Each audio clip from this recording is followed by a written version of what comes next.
So we can't talk about malls without really diving into the mall owners. Of course, majority of malls are REITs, basically. We've got about 1,000 malls in the U.S.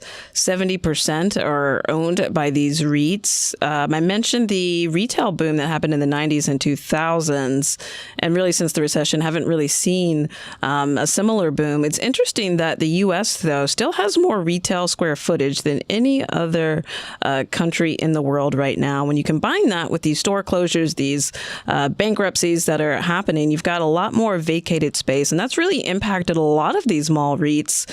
Which ones, though, stand out to you as interesting, maybe even potential investments, Dan?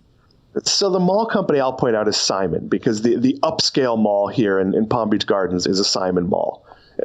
And that mall has done well. Like when a store closes, something else goes in. And it's one of those malls where you walk around and you kind of think, who shops here? Like it's like, like a Rolex store and I don't know if they have a Tesla store, but it's like that level of like, okay, all I can afford in this mall is the food court. Like and maybe the Godiva, there is nothing I can buy.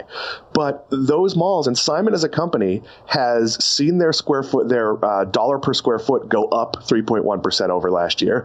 They've also seen their occupancy rate go up. And again, that's not because they found new ways to get, a new Sears to open. We both know that's not happening. They're being creative. They're putting in things like co-working spaces or Eataly food halls or more restaurants. So the companies that own the top tier malls, those are doing well. We saw similar things with Brookfield and Tobin, two mall companies, and in general, the results are good. Sales are up, but that's not the sales we thought of.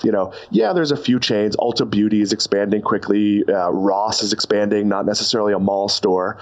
And a lot of the vacancies we're seeing are more strip malls, whereas the successful malls have appeal. They can say to people, hey, look, do you want to be next to the Kmart that's dying, or do you want to be in the mall that replaced Sears with a trampoline park, and now we have an ice skating rink, and we're putting in a swimming pool, or who knows what else it is.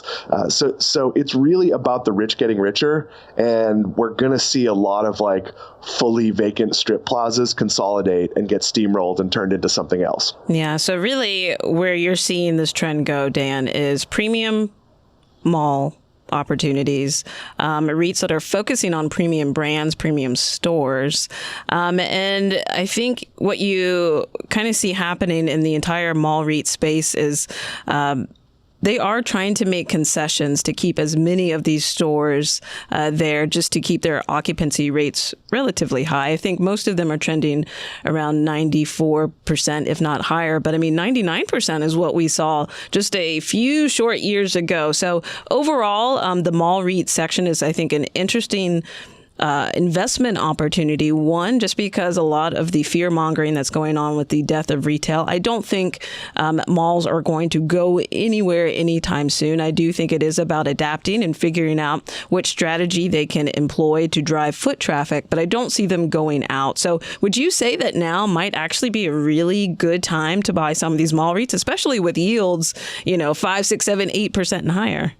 So I think it is, because the reality is it's harder to get Americans to leave their house.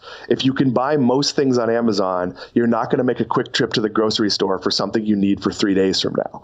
So if I take a good mall and it not only has a movie theater, a giant eating hall, maybe I can get my oil changed, like who knows what. They're giving me a pile of reasons to visit.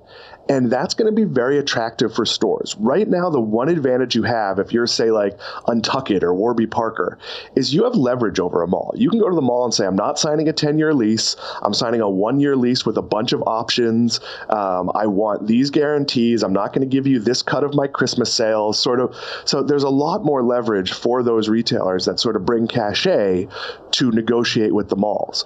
The malls are going to figure out ways to either get rid of space or replace that space with other things. Starbucks will pay a comparable rate to another coffee shop. A mall can arguably charge Dave & Buster's less for the attraction of Dave & Buster's and have it be a benefit and help them get in some other stores.